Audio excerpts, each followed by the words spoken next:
All right. Yeah. It needs to be exasperated too. All right. So,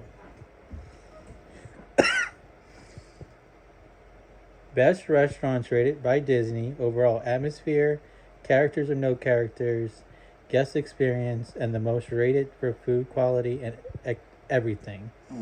Number one, Rudy's Barbecue Roundup at Hollywood Studios. Okay. Number two, Be Our Guest Restaurant at the Magic Kingdom. They must like salt. Number three, Ohana, Polynesian Village. Primetime 50s at Hollywood Studios. Okay. Yeah. Cinderella's Royal Table at Magic Kingdom. Number 6 is Liberty Tree Tavern at Magic Kingdom. Number 7 is Space 220 at Epcot. Number 8 is Crystal Palace at Magic Kingdom. Number 9 is Chef de la France in France at Epcot. Number 10 is the Sci-Fi Dine-In Experience at MGM.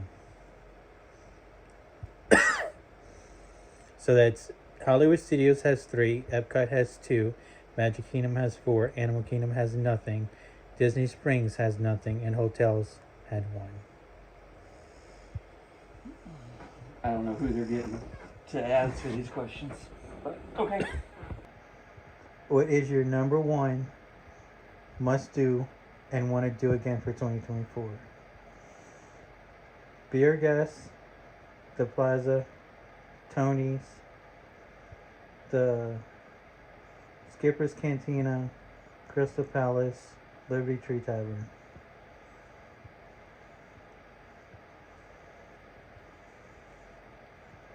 Honestly, it's not none of it's a must do. Alright, quick service. So Tomorrowland has Starlight Cafe. In the other land, they have the Fantasyland has Pinocchio's Village House, and then you also have that Gaston thing where you can get like turkey leg and stuff. And then Liberty Square has that seafood restaurant. Columbia Harbor House and Seafood.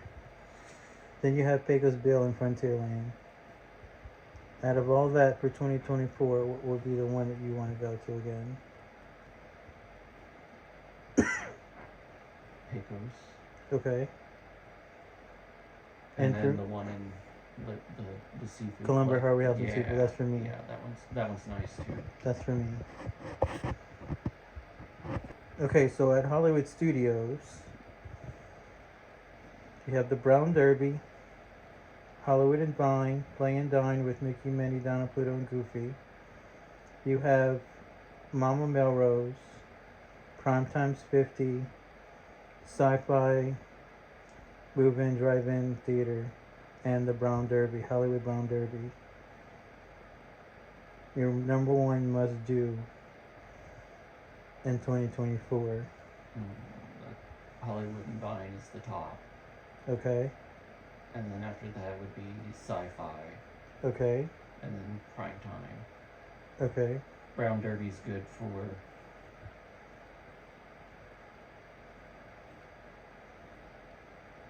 a more special time,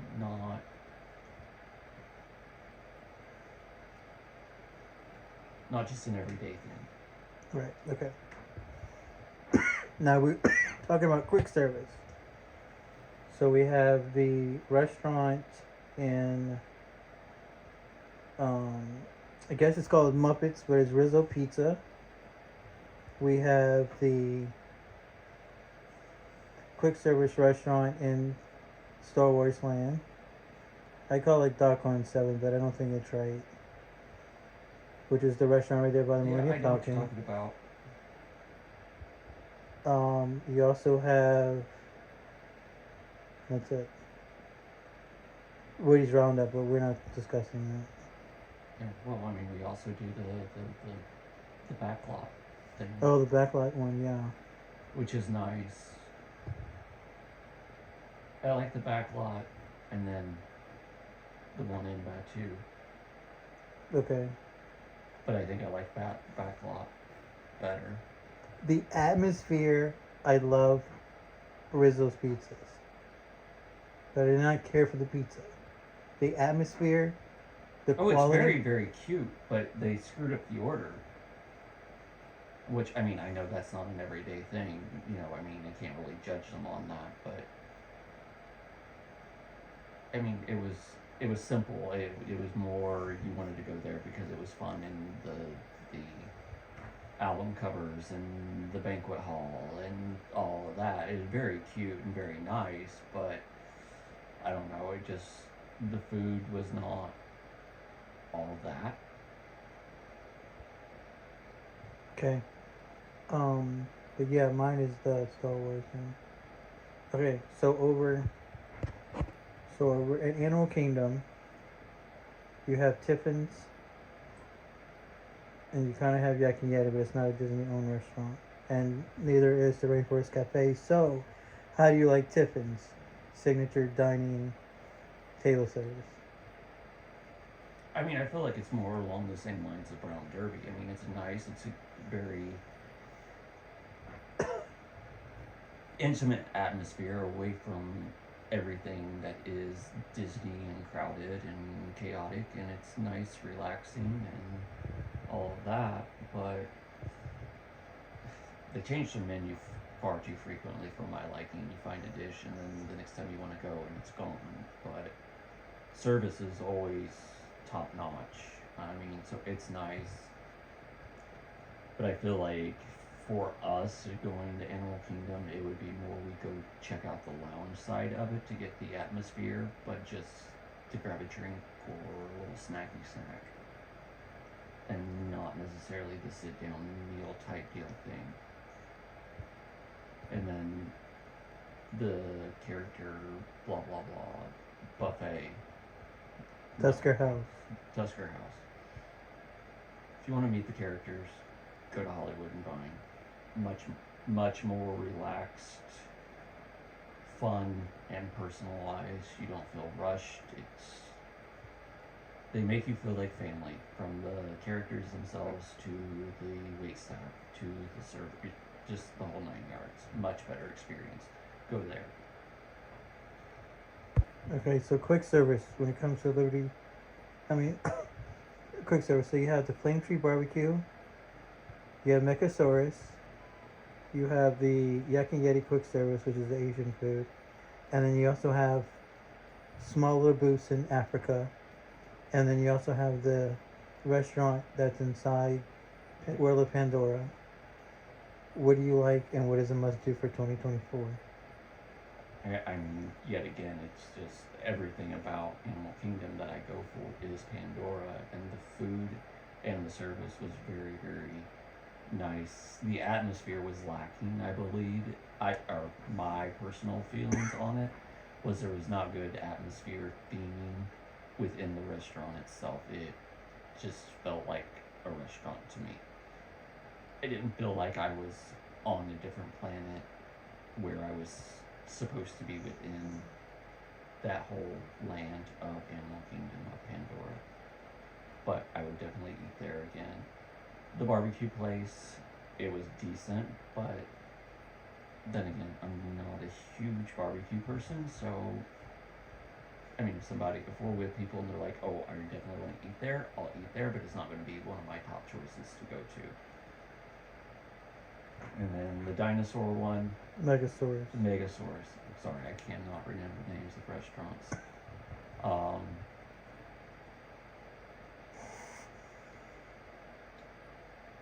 it's your basic fast food joint. But with that being said, I like the dinosaur moments. I like the theming was very nice. So that would be my second option of going as far as quick service within Animal Kingdom. So now the next question would be, we're gonna combine hotel, sit down restaurants with or without characters, and theme park, all 4 theme parks, sit down table service. We have Chef Mickey's. Well, here, let me run through the ones that I absolutely say everyone should try at least once in their lifetime. The one is the Snow White experience at Wilderness Lodge. Have to go. Food is great. Atmosphere is absolutely gorgeous. Staff is wonderful. And being invited to see the Evil Queen is just go. After that, I would say So we said that, and then we had Citrus, which is the Citrus Mary was very Poppins. nice. The theming was very understated, looking at it in the manner of it was inspired by, but it was very much so you could tell it was more of a made for Instagram post. It made beautiful pictures, but it did not look like Mary Poppins. It was, the carpet is supposed to be a picture from above of London skyline, their roads and stuff. It's okay, sure, cute idea, but it's more. It takes beautiful pictures. So, but the food, the staffing, absolutely good. Worth the money. But if you're looking for an honest theming, don't go in expecting it. Okay. That was Citrus. So Chef Mickey's. Chef Mickey's. I mean, it's your classic meet and greet. They come to your table, blah blah blah. We did it when the pandemic was still going on, so it was still, we didn't get the buffet. We were served family style. Treated great. The characters were cool. But yet again, if you want that experience and you have park tickets, go to Hollywood and Vine in Hollywood Studios. You're going to have a much more beautiful time meeting those classic characters. Okay, and the cellar at Canada, the steakhouse at Epcot. I felt like it was much along the same lines of how I feel about Tusker House, or not Tusker, Tippins and Brown Derby. It's a very relaxed, very one-on-one, intimate, where you can sit and enjoy your party that you're with, whether that's a date or your family, whatever. Food is wonderful, service is wonderful. They went out of the way to make sure that we understood what their stuff was. We had a server being trained. She did not know stuff. She went and got the answers for us and just started blowing us off and was able to get us what we were looking for, even though we weren't even sure if it was an item that was available. So, yes, go. It's worth it. Okay, now what about Chef de la France in France? How do you feel about that? And how do you like that 3-course or 4-course meal for $90 for one person? The experience was good. Combining down into the 3 or 4-course meal for a set price was very nice. It took away a lot of the stress of trying to figure out what you wanted to eat. Because with the menu being in French and you're trying to piece everything together and you're not really sure, they made a complete menu of things that went together to give you a very good meal. With that said, I wish, for the money and for what it was, I wish the atmosphere was a little bit more sophisticated and not just a t-shirt and jeans. It felt like the food called for a higher expectation of the guests. It felt very sophisticated, and the guests that were coming in, even us included, we were dressed way too casual for the food. Alright, so we have not done a lot of the restaurants within World Showcase, either because of our schedules, our finances, blah blah blah. That's in 2024. The goal is to hit more of them. Hitting the ones in German. There's a couple. We hit the hibachi within Japan, but there's a couple others that we want to hit before. I guess there's one in China as well. I'm not for sure where else. Wanting to hit those up before I can really do a must hit of restaurants within World Showcase. Cannot really say one way or another of what is good, what is bad, comparatively speaking to the other restaurants within World Showcase. But they're Disney restaurants, and most of them, in my experience, even the bad ones, typically have something good. So don't be afraid to try if it catches your interest. So in 2024, would you want to go back to Jollywood at Hollywood Studios for the Christmas season? If so, how many times do you want to go again? I feel, knowing what Jollywood was this year, and if they do not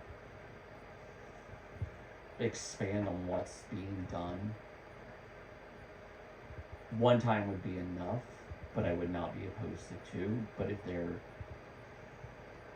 if they expand upon it, try to make it better or better flowing, and they add more experiences or change up the experiences,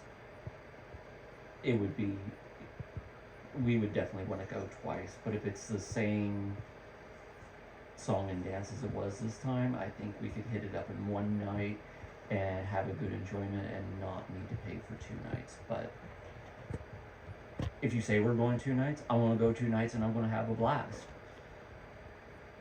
Okay, so when it comes to Magic Kingdom and their Halloween, they have Mickey's Not So Scary Halloween Party. I know it rained the night that we had, so we really couldn't really fully enjoy the characters and more experiences. But do you want to go in 2024, and how many times would you want to go? Okay, so we went this past Halloween season. We got rained out on a lot of stuff. It was still a great time. We went the year prior, and from my thinking and my viewing of it, in order to hit up the trick or treat and to meet the characters that are all there and not feel rushed and overwhelmed, 2 nights is going to be needed. Magic Kingdom is too spread out that if you're trying to do the meet and greets, they're all over, they all have their different times, and if we went 2 nights, we could do, okay, we're doing this half of the park tonight, and we're going to focus on whatever characters they are, and whenever they come out, and we're not going to go running back and forth, and we do the other half the other night we go, is my feeling on it.